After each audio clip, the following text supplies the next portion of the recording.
Hey guys, Alex from Central Florida Enthusiast. Today we're going to be concluding our three-part series on the history of roller coasters.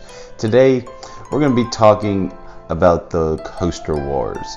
This is a time period from 1989 to about 2005-2006. It spans over about a 15-year period.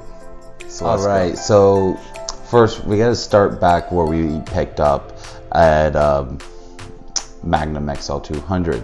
That was a very important ride because that really was the spark that started the coaster war. I mean, everyone always says Millennium Force was. No, I disagree. I say it was Magnum that really started it. There's a little bit of an intermediate period, and then it really started to pick up with Millennium.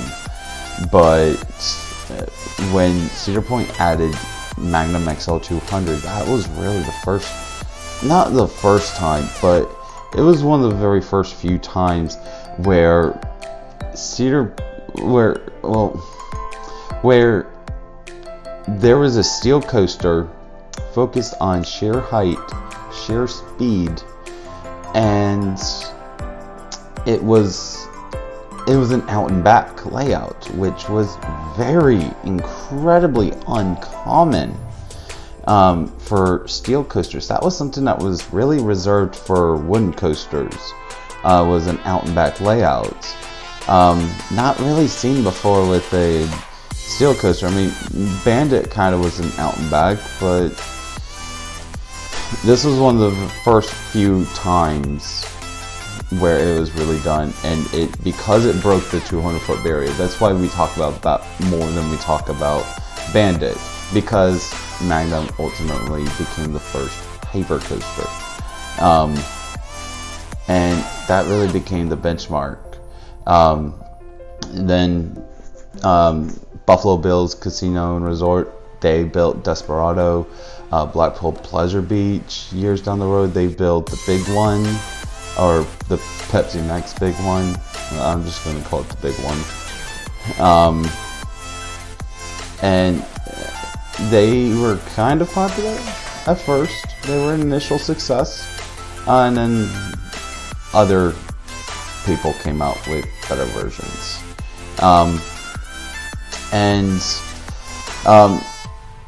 During this time period, during the early 90s, this was really where we started to see B&M really come to prominence. When Kumba was built in 1993 on April 20th, it opened up on 4/20. And in 1993, that was easily the best coaster in the world. I mean, I've been on several coasters that are older than Kumba, but I like Kumba better than all of those coasters. I like it better than Magnum. Batman opened up a little bit afterwards. I don't know if I like Batman more, but they're pretty close. But I love Kumba, and that really was the best coaster in the world when that thing opened up. And then that really became, at least from my awareness, that really became a watershed moment for the entire industry. It was the first time that another manufacturer came out just out of nowhere and opened up just a world-class coaster and just instantly made like the best coaster in the world, just like that. That would be like, that would be, I don't even really know, like that would, we haven't really seen anything like that since. And then bam, B&M, they were the premier manufacturer. I mean, of course they had a little bit of following before, because they were taking these coasters and they were making them smooth, like super smooth. But Kumba was really where they found their bread and butter. I mean, you look at some of these older B&Ms and they have a lot of similarities, but the people who like Kumba The reason why they like it is because they got the formula right. They got the exact order right in place. It is that progression of elements, how they get more and more intense as they go on, and it's because of where they're placed and how you transition into them is why people love that ride so much, and that's why I love that ride so much more than any other coaster in this entire state. And after that, B&M really took off. Right? They were on hit after hit, one after the other. Batman the Ride at Six Flags Great America, that opened up. That was a massive hit. And I love that ride. I am so torn between whether if I like Raptor or Batman better. I honestly can't decide. I need to ride Batman the Ride again. But after that, Arrow, they really needed to step up their game. So Alan Shockey really started with Wile E. Coyote Mine Train, I believe, at Fiesta, Texas. He had a hand in that. And then he really had a hand in Tennessee Tornado. That was a masterpiece of a ride. And it is like my second favorite ride at Dollywood, just behind Lightning Rod. And that thing is smooth. It is intense. It does a lot of the same things that Kumba does. I think Kumba does a little bit better. But ultimately, during this time period, companies were just trying to one-up each other, trying to just make bigger, faster, taller, better rides, just overall just taking that level of intensity that we're used to on coasters and just sending it out into the stratosphere. So once Tennessee Tornado opened up, Busch Gardens Williamsburg, they really wanted to take part in this coaster war, and they went to B&M and they said, you saw what Arrow did at Cedar Point back in '89. Well, we want the same, but from you. What can you do? So B&M, they go and they basically create Apollo's Chariot, and that is actually my personal favorite hypercoaster, just because of that second half. That second half is amazing. The first half is just okay. Mako has, hands down, the best first half ever. No questions asked. But the trims are just way too noticeable. Apollo's does have some pretty bad trims, but they're nowhere near as bad. And the reason why I love Apollo's more is that mid-course basically doesn't hit in comparison to Mako. It's like one trim, just one little click. That's it. You don't even feel it. And I love that ride. They blew it out of the park, and they really set a standard for hypercoasters. And moving forward from this, just shortly after, Six Flags, they said, and they went to B&M, they said, we want the same thing, but we want a twister layout. We want something was a little bit more reminiscent of the old school coasters, but not to go upside down. And they came out with Raging Bull at Six Flags Great America, and it was meh.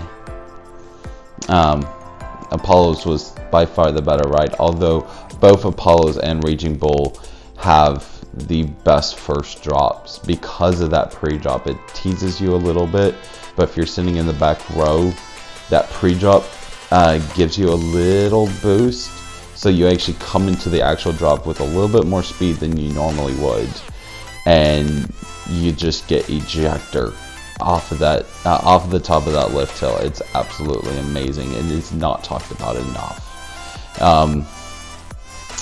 Meanwhile, in the year 2000.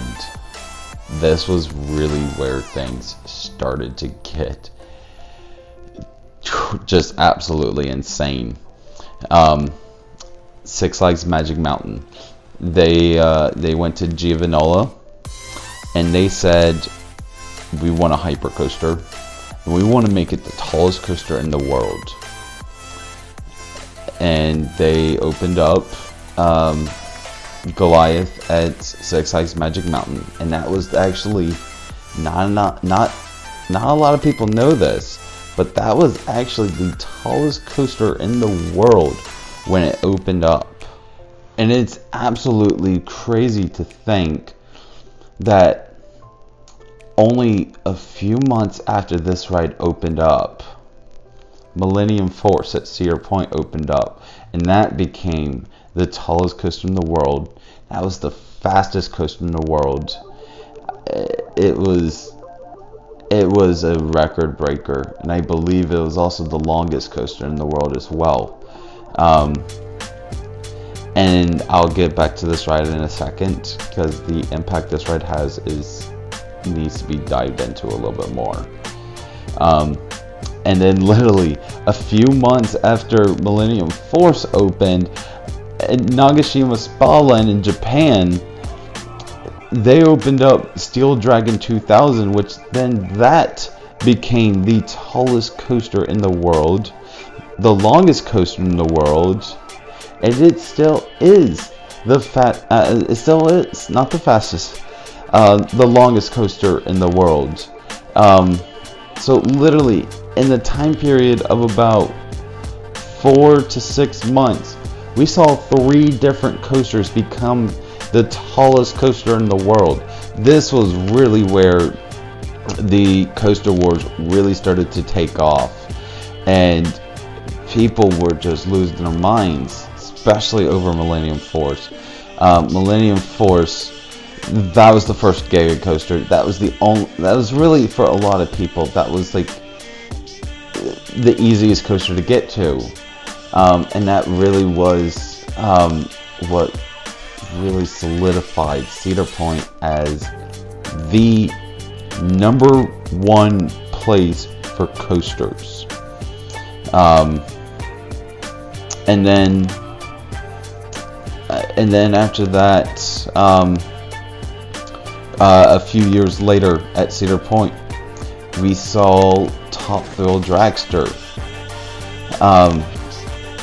And that was just like, I think people's initial reaction to Top Thrill was just,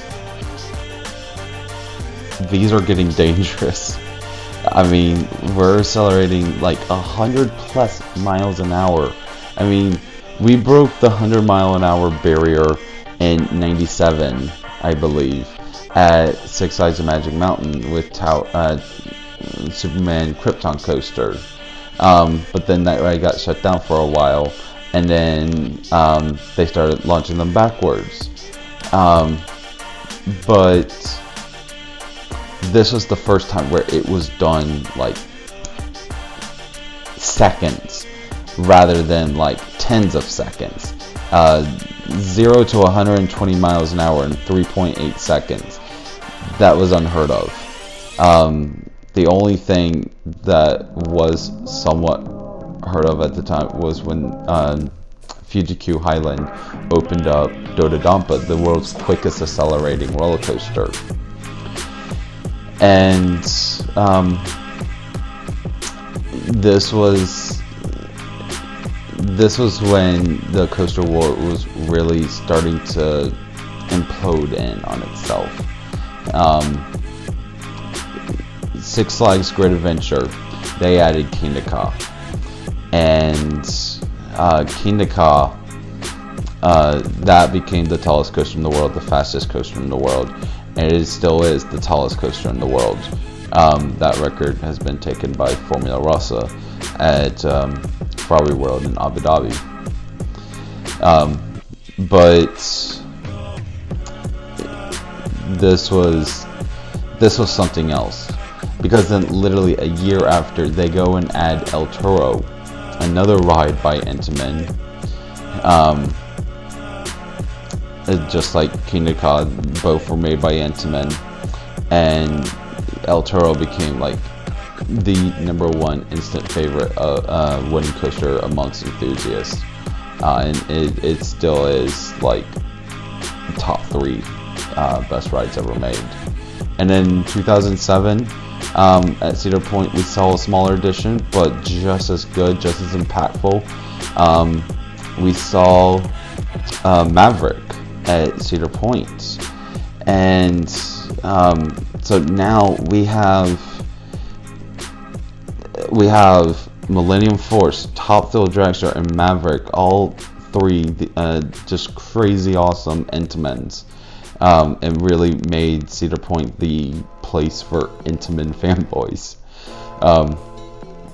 As an Intamin fanboy, I can say yes, no, it is the best place in the world, if you love Intamin. But and then 2008 happened.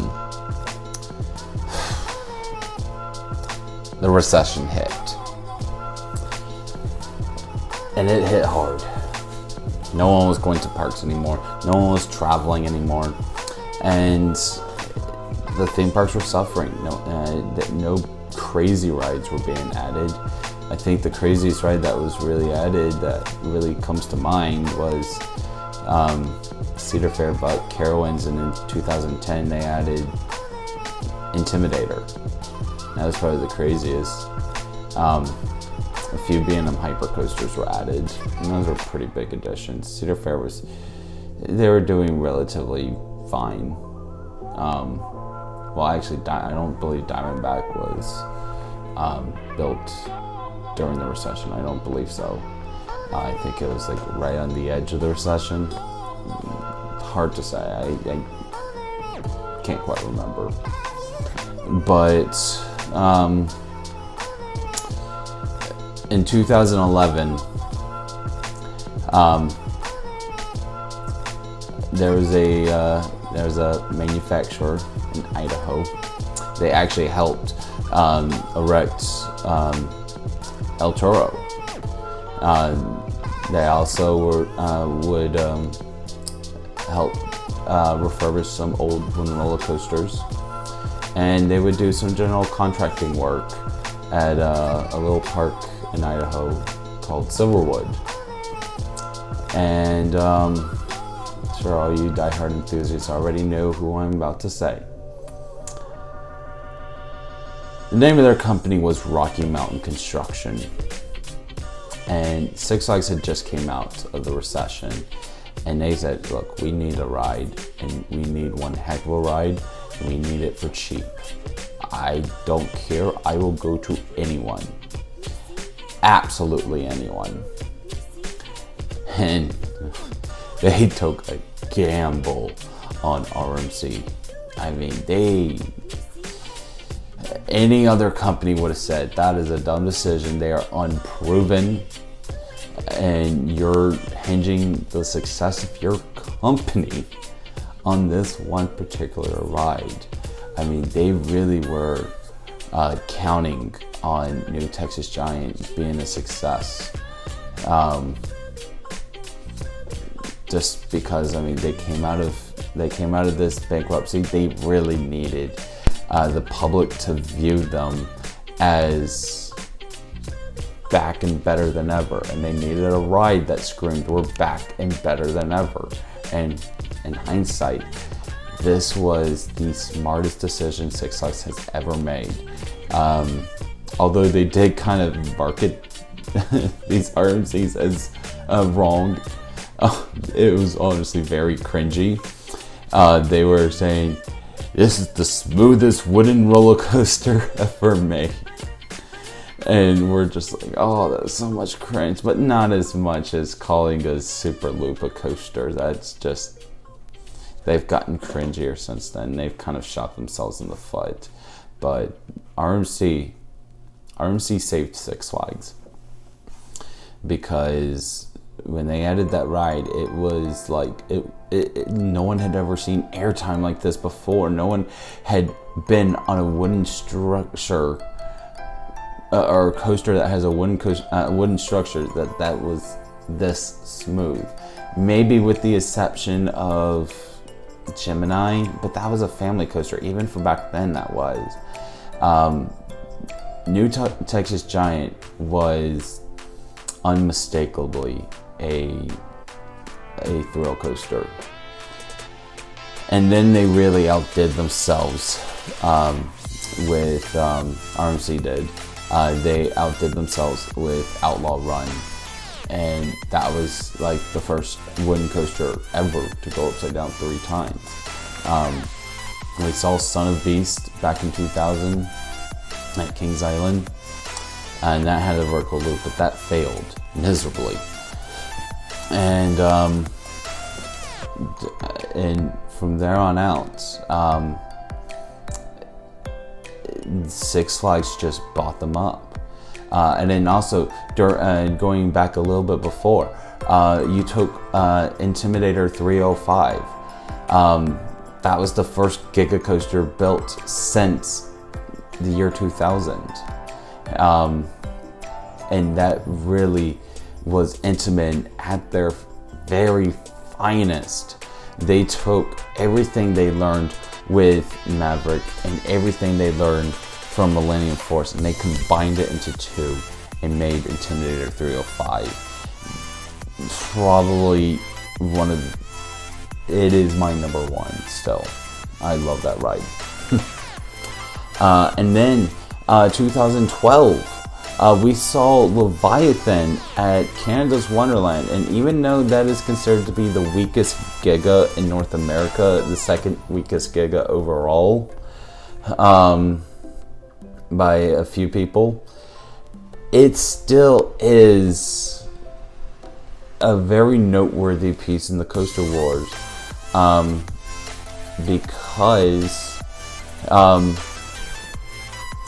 because it was the first time another manufacturer actually started making Giga coasters. It was B&M's first Giga coaster, and before that, pretty much Intamin was the only one making Giga coasters. I mean, Morgan made Steel Dragon 2000, but Morgan wasn't really around anymore at the time of Leviathan.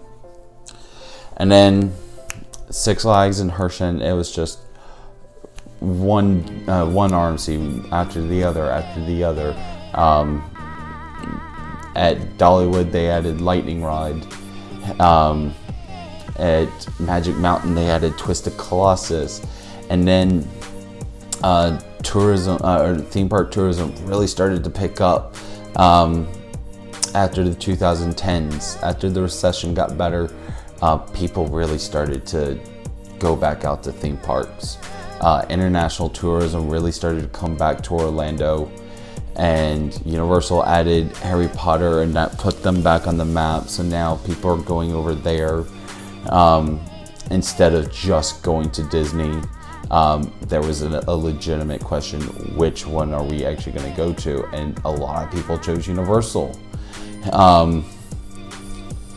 And it was really the competitive spirit really started to come back into the industry. And then last year, 2018, Cedar Point dropped the ball. They added Steel Vengeance, the first hyper hybrid coaster ever made, the coaster with the most airtime, the longest RMC ever made. It had the most inversions when it opened up. This ride is absolutely insane, and this really is, I believe, that Millennium Force moment in the coaster industry, and all over again. And now we are on the verge of a second coaster war. It has started. It is alive. It is well. I mean, for goodness sake, Busch Gardens Tampa is adding Iron Gwazi. If that is not a direct call out to Cedar Point saying, yeah, we'll take your offer and compete in this coaster war. Even just like before, when Cedar Point added added Millennium Force, Nagashima Spotland added Steel Dragon. Cedar Point goes and adds Steel Vengeance. Like barely a year later, Nagashima Spotland, the same exact park, adds Haikuge. And some people even say Haikuge is even better than Steel Vengeance because it has the old trains. I don't know, I've never been to Japan, but I do like the old trains better than the new trains. So I think I can hear people out on this. So the coaster wars are alive. They are very well. SeaWorld, for the first time, is really playing a major part in this. Six Flags is trying to, but they are in too much debt. I don't think they're going to be able to play ball this time around. I think this is going to be between Cedar Fair and SeaWorld this time around. Six Flags, if they can get their balls in order, then sure, they will definitely take part. Or they might even find cheap ways of getting around it and actually playing ball with us. So anything could happen from here. And it is a very exciting time to be a coaster enthusiast. Anyways, guys, thank you so much for watching. I know this was a very long one. This is a very long series. But I had to get this out. There's a lot of videos out there talking about the history of roller coasters, but they don't really combine a lot of the information from all the other videos. So I thought I'd try to do my best to take all of the information I've gathered and really compiled it into one series. But anyways, guys, thank you so much for watching. This is Alex from Central Florida Enthusiast. Please, if you haven't already, please consider subscribing. If you already are, hit that bell notification so you can stay tuned to every single thing that we do. Leave us a comment. Let us know your thoughts, your opinions. We'd love to talk to you. Anyways, give us a like as well. And this is Alex checking out. Bye.